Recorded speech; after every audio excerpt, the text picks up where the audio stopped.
俗话说得好，双手难敌四拳呐。当然，这说的是咱普通人啊，以少敌多，那打不过人家。但是这要搁高手身上，这句话就不一定成立了。有一位保安大哥，他绝对是一猛男，他一个人对9名歹徒，而且把那9个人打的是落花流水。就这都不算完呢，那9个歹徒打不过他们，不逃跑吗？就逃跑的时候，那个保安意犹未尽，在后头边追边喊：“有种的你别走！”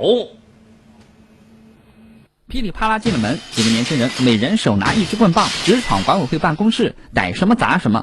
一开始正在值班的保安吓得只是躲避，之后见人越来越多，大事不妙，为了保护自己，只好拿出电棒奋力反击。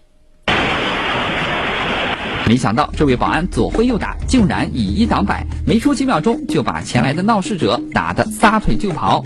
一见人跑了，这位保安气势更壮，竟然还来了句：“有胆就别走。”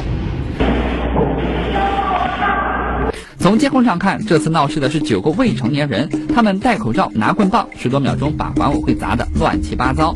原来只不过是纸老虎，来得快逃得快，当然被抓的也更快。